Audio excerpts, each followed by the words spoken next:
예, 시청자 여러분, JTBC 뉴스룸을 시작하겠습니다. 헝가리 부다페스트 다뉴브 강에 가라앉아 있던 허블레아니호가 물 위로 올라왔습니다. 사고가 난 지 13일 만입니다. 물을 빼고 배 안을 수색해서 헝가리인 선장 그리고 한국인으로 추정되는 실종자 3명을 찾았습니다.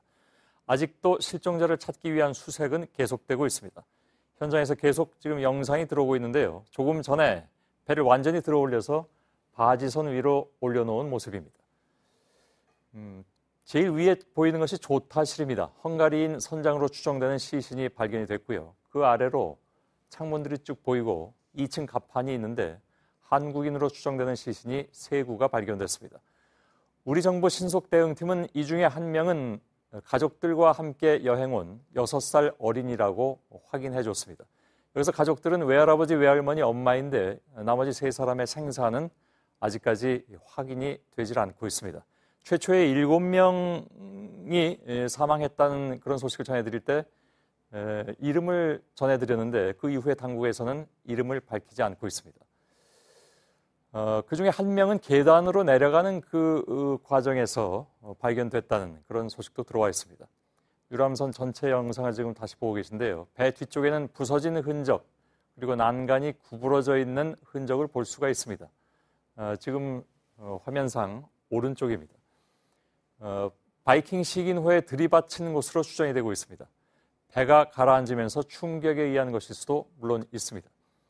자, 여기서 현장 취재 기자를 연결하겠습니다. 김성탁 특파원이 지금 현장에 나가 있습니다. 인양 작업이 우리 시간으로 오후 1시 47분에 시작이 됐습니다.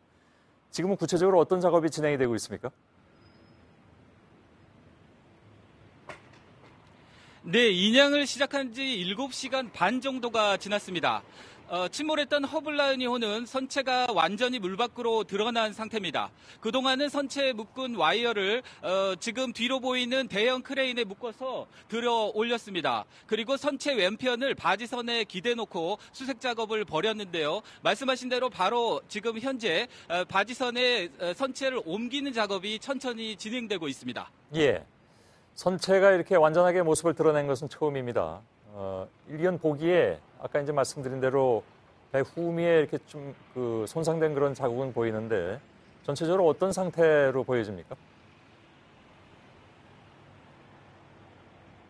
네, 드러난 배는 사고의 흔적이 고스란히 남아 있었습니다. 사고 당시에 바이킹 식인호가 허블레아니호의 좌측 꼬리 부분을 들이받은 뒤에 선체 왼편을 밀고 지나갔습니다. 그 충격을 보여주듯 인양된 선체 꼬리 부분은 일그러져 있었습니다. 철제 난간 역시 떨어져 나가거나 엿가락처럼 휘어 있었습니다. 갑판의 시설도 부서져 있었습니다. 예.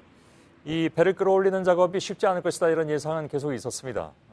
근데 생각보다 좀 일찍 물 밖으로 나왔습니다. 물론 중간에 잠깐 다른 작업이 좀 추가되긴 했습니다만. 인양 과정을 좀 얘기를 해줄까요? 그렇습니다. 네, 그렇습니다. 초기에는 5cm씩 신중하게 끌어올릴 거란 얘기도 있었는데요. 이번 인양은 희생자를 찾는 것이 주 목적입니다. 그래서 지금 선체에 묶여있는 굵은 와이어를 묶은 뒤에 균형을 잡으면서 신중하게 끌어올렸습니다. 시신이 자칫 흘러내려갈 수 있어서였는데요. 크레인이 와이어를 당긴 후에 20분 만에 조타실이 물 밖으로 나왔습니다. 이어서 갑판과 선실이 드러났습니다. 이제 어제 마지막 와이어를 설치할 때 바닥이 굉장히 단단한 돌등으로 돼 있어서 수압을 싸서 뚫는 작업을 진행했습니다. 예, 역시 쉽지 않은 작업이었으면 틀림이 없는 것 같습니다. 그런데 중간에 오늘 한동안 좀 인양 작업이 멈췄는데 그건 어떤 이유에서입니까? 네, 선체를 인양한 후에 선실에 물을 빼고 수색을 진행할 예정이었습니다. 하지만 막상 인양을 하고 보니 뒤 꼬리 부분, 뒤 선미 부분이 생각보다 음파 탐지기 등으로 보지 못했던 훼손이 굉장히 심한 것으로 드러났습니다. 그런 상태에서 무리하게 크레인으로 끌어올릴 경우에는 자칫 선체가 뒤로 미끄러져 버릴 수도 있기 때문에 추가로 꼬리 부분에 와이어를 설치한 후에 다시 인양 작업에 나섰습니다. 예. 우리 실종자 수색 작전에서 한국 잠수사들과의 협업은 잘 진행이 됐습니까? 네, 어제 저희가 뉴스룸에서 인터뷰를 통해 전해드린 잠수팀장 사트마리 졸투 씨의 설명대로 잠수작전은 수색작전은 헝가리 잠수사가 먼저 들어가서 상황을 보고 이어서 한국인 잠수사들이 따라 들어가서 작업을 하는 방식이었습니다. 지금 인명수색, 희생자 수색작전 역시 헝가리 잠수사와 한국 잠수사가 2인 1조를 이어서 수색을 하고 있습니다. 다만 헝가리 지금 시신이 발견된 헝가리 선장에 대한 수습은 헝가리 잠수사가 맡았고 한국인 희생자들에 대한 수색과 수습 작업은 한국 잠수사들이 맡고 있는 상황입니다. 예, 인양 전까지 한국인 실종자는 7명이었고요. 인양했을 때 그 초반에 우리 국민으로 추정되는 시신이 3구가 수습됐습니다. 그중에 한 사람은 6살 소녀인 것으로 최종 확인이 됐습니다만은 오늘 다 찾을 수 있지 않을까 하는 기대도 있었는데 그러진 못했군요. 네, 인양 초반 1시간 반 만에 시신 수습 소식이 전해졌기 때문에 많은 분들을 빠른 시간 내에 찾을 수 있지 않을까 기대가 있었는데요. 아직까지 추가 희생자 수습 소식은 없습니다. 이 소식은 황예린 기자의 리포트로 보시겠습니다. 예. 조타실에서 실종자 1명을 찾았습니다. 배가 들어올려진 지 1시간쯤 지났을 때였습니다. 조타실은 선원만 들어갈 수 있는 곳으로 헝가리인 선장으로 추정됩니다. 20분 뒤 1층으로 내려가는 입구에서 실종자 2명, 이후 10분이 지나서 계단에서 또 1명이 발견됐습니다. 모두 한국인으로 추정됩니다. 우리 정부는 이 가운데 1명은 어린아이로 추정된다고 밝혔습니다. 사고 직후 6살 여자아이가 어머니, 외할아버지, 외할머니와 함께 배에 탔다는 사실이 알려진 바 있습니다. 인양 1시간 30분 만에 한국인 추정 시신 3구가 수습된 뒤 더 발견됐다는 소식은 들어오지 않았습니다. 실종자 가족들은 헝가리 측 현장 상황실에서 인양 과정을 지켜봤습니다. 수습된 실종자들은 검은색 바지선 옆에 있는 경비정으로 병원으로 옮겨졌습니다. JTBC 황예린입니다. 예, 앞으로의 수색 작전은 뭔가 좀 변화 가능성이 있습니까? 어떻게 봐야 됩니까? 네, 우선 지금 뒤로 보이시는 대로 마지막으로 인양된 선체를 바지선에 올리는 막바지 작업이 진행되고 있습니다. 일단 바지선에 선박을 올리면 추가 수색 작업을 벌일 것으로 보입니다. 헝가리 내무장관은 오늘 이 사고 현장을 찾았는데요. 선체에서 발견되지 않은 희생자들에 대해서는 계속 수색 작업을 이어가겠다고 말했습니다. 그래서 만약에 이 선박에서 희생자가 모두 수습되지 않을 경우에는 하류에서 진행될 수색 작업에 기대를 걸어야 하는 상황입니다. 예. 지금까지 부다페스트 사고 현장에서 JTBC 김성탁입니다. 알겠습니다. 자, 이렇게 인양은 마무리됐지만 상황이 종료된 것은 아니죠. 여전히 찾지 못한 실종자 4명에 대한 수색은 계속됩니다. 침몰 지점부터 다뉴브강 유역 인접 국가의 강 하류까지 수색 범위를 더욱더 촘촘히 잡을 것으로 보입니다. 성문규 기자입니다. 인양 시작을 앞두고 강 아래쪽에는 헝가리 경찰 보트 등 17척의 소형 선박들이 배치됐습니다.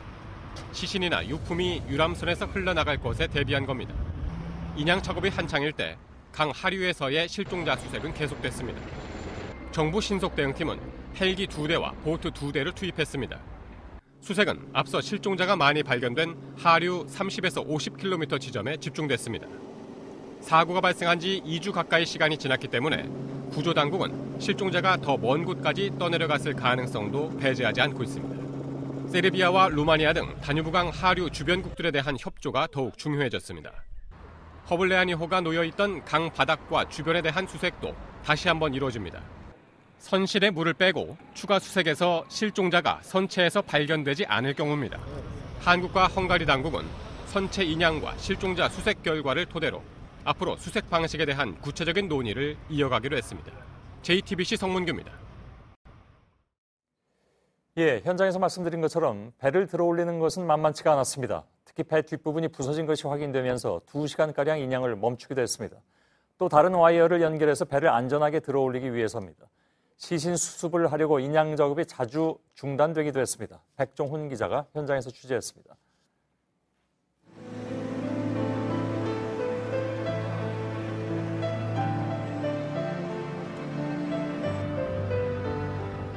우리 시간 오후 1시 47분 크레인이 배를 끌어올립니다. 26분 후 조타실이 드러납니다. 곧 선장으로 추정되는 시신과 한국인 추정 시신이 나오면서 크레인 작업은 멈췄습니다. 우리 시간 오후 1시쯤 배에 또 와이어를 걸기로 했습니다. 배 뒤쪽이 파손돼 그대로 들면 더 부서질 수 있기 때문입니다. 무게중심을 잘 잡기 위한 노력들이 계속됐습니다. 인양 작업이 2시간 멈춘 후 배 뒤쪽에 5번째 와이어가 걸렸습니다. 배 앞머리가 들리고 배 뒤편이 와이어에서 빠져나갈 듯 보이던 위태로운 상황은 모면했습니다. 다시 인양이 속도를 내기 시작했습니다. 배가 거의 다 물 위로 나옵니다. 인양 3시간 만입니다. 헝가리 당국은 전문가들의 의견을 들으면서 배를 들었다가 멈췄다가 신중하게 인양했습니다. 부다페스트 사고 현장에서 JTBC 백종원입니다. 허블레아니호 인양과 수색 작전을 위해서 헝가리 부다페스트 시민들은 통행 제한 등 불편을 기꺼이 감수했습니다. 애도의 분위기를 이어가면서 몸과 마음을 다해서 지원한 것이죠. 일부 시민들은 오늘 현장을 지키면서 실종자들이 빨리 돌아올 수 있기를 빌었습니다. 이한주 기자입니다. 헝가리 당국은 인양과 실종자 수색을 위해 침몰 사건 이후 약 200명의 인력을 동원했습니다. 실종자 수색 범위도 점차 넓혀 하류 100km 이상 되는 곳도 샅샅이 뒤졌습니다. 수색견이 탈진할 정도로 점점 더워지는 날씨에도 수색은 매일 이어졌습니다. 끊임없이 잠수를 시도하며 인양을 서둘렀습니다. 허블레아니호 인양 현장 건너편에 있는 통제구역 바깥쪽입니다. 헝가리 시민들은 더운 날씨에도 불구하고 인양 현장을 하루 종일 지키면서 수색요원들에게 응원을 보냈습니다. 참사를 겪은 한국인에 대한 애도에 힘든 내색은 없었습니다. 관광철에 곳곳이 통제됐지만 불편함보다는 희생자들에 대한 미안함을 표현했습니다. Elkeserítő az egész, és nagyon szomorú az ember tőle. Hát csak dicsérni tudom őket, mert nagyon rossz körülmények között dolgoznak.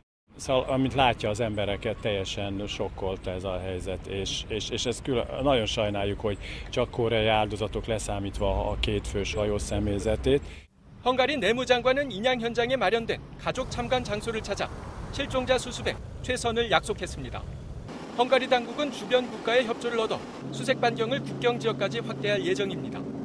JTBC 이한주입니다. 사고의 원인을 밝히기 위한 수사도 속도를 낼 수 있을 것으로 보입니다. 유람선을 뒤에서 들이받은 대형 크루즈선 바이킹 시긴호는 다시 헝가리로 돌아왔고 헝가리 경찰이 현장 조사를 이어갔습니다. 물 위로 올라온 허블레아니호는 추돌 때 들이받친 부분이 눈으로 보기에도 분명하게 이렇게 망가져 있었습니다. 어환희 기자입니다. 인양이 시작되고 2시간 30분이 지났을 때 구조팀은 작업을 멈췄습니다. 배에 와이어를 하나 더 감았습니다. 배 왼쪽 뒤편에서 예상치 못하게 망가진 부분을 발견했기 때문입니다. 난간은 일부 떨어져 나가 있었고 배 아랫부분은 찌그러져 있었습니다. 바이킹 시기노에 들이받친 부분입니다. 사고 당시 상황과 원인을 알려주는 단서가 될 수 있습니다. 슬로바키아 등에서 정상적으로 영업을 이어가던 바이킹 시기노는 다뉴브강 상류 비셰그라드에 닻이 내렸다고 현지 언론은 전했습니다. 부다페스트에서 약 45km 떨어진 곳입니다. 사고 흔적을 말끔히 지운 채 나타났다고 보도했습니다. 인양을 하루 앞둔 10일 헝가리 당국은 돌아온 바이킹 시기노를 찾아 조사했습니다. 우리 해양안전심판원도 함께했습니다. 헝가리 경찰은 추가 증거를 확보하고 사고 경위를 명확하게 파악하기 위해서 현지 조사를 했다고 했습니다. 우리 외교부는 이번 인양을 계기로 사고 원인을 밝히고 책임자를 처벌하는 문제를 헝가리 당국과 더 긴밀히 협의하겠다는 입장을 밝혔습니다. JTBC 어환입니다.